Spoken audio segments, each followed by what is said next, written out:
नमस्कार, विकास समाचारमध्ये आपले स्वागत।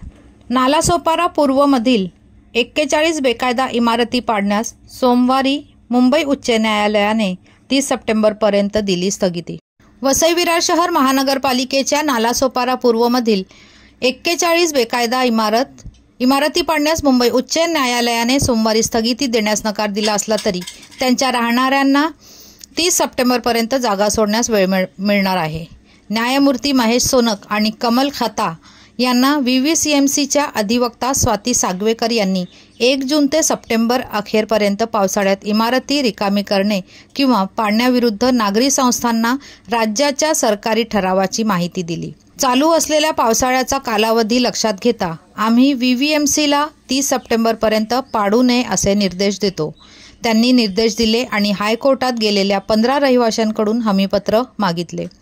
15 रहिवाशांनी प्रलंबित याचिकेत हस्तक्षेप करण्याचा प्रयत्न केला, ज्यामध्ये व्हीव्हीसीएमसीने 24 तासात घर सोडण्याच्या नोटिसा बजावल्या होत्या। सिवेज ट्रीटमेंट प्लांट आणि डम्पिंग ग्राउंडच्या जागेवर परवानगी न घेता बांधलेल्या इमारतींविरोधात व्हीव्हीसीएमसीसह अधिकाऱ्यांच्या निष्क्रियतेबाबत ही याचिका होती। अर्जदारांचे अधिवक्ता अजय जयस्वाल यांनी 15 वर्षापासून ते तेथे राहत असल्याचे सांगत पाडकामाला स्थगिती देण्याची विनंती केली। त्यांनी नोंदणीकृत करारनामा करून विकासकाकडून सदनिका खरेदी केल्या होत्या। व्हीव्हीसीएमसीच्या अधिवक्ता स्वाती सागवेकर यांनी सांगितले की मालमत्ता सिडकोच्या ताब्यात असताना ही बांधकामे झाली।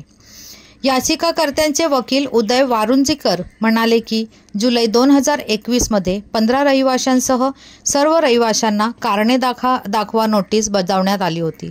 26 जून रोजी न्यायाधीशांनी सांगितले की याचिका प्रलंबित राहणे कायद्यानुसार पुढे जाण्यासाठी व्हीव्हीसीएमसीला अडथळा ठरू नये। काही इमारती यापूर्वीच पाडण्यात आल्या असून कारवाई सुरूच राहणार असल्याचे सागवेकर यांनी सांगितले। न्यायाधीशांनी सांगितले की अर्जदारांना स्वतंत्र याचिका दाखल करावी लागेल। त्यांना दिलासा दिला जाऊ शकत नाही कारण त्यांच्या इमारती बेकायदेशीर आहेत आणि त्या जागेवर एसटीपी आणि डम्पिंग ग्राउंड आहेत। एसटीपी आणि डम्पिंग ग्राउंड हे खरे तर अत्यावश्यक आहे आणि अशी जमीन परिसरातील इतर सर्वांच्या हितासाठी बळकावता येणार नाही, ते पुढे म्हणाले। न्यायाधीशांनी सांगितले की नोंदणीकृत करारनामा असणे संपूर्ण अनधिकृत बांधकामांचे संरक्षण करण्यासाठी चांगले कारण नाही। ते म्हणाले की अर्जदार विकासकावर नुकसान भरपाईसाठी दावा करण्यास मोकळे आहेत। तथापि अशा करारांवर आधारित बेकायदेशीर आणि अनधिकृत बांधकामांना संरक्षण देण्याचा प्रश्नच उद्भवत नाही, ते जोडले आणि हस्तक्षेप अर्ज फेटाळले।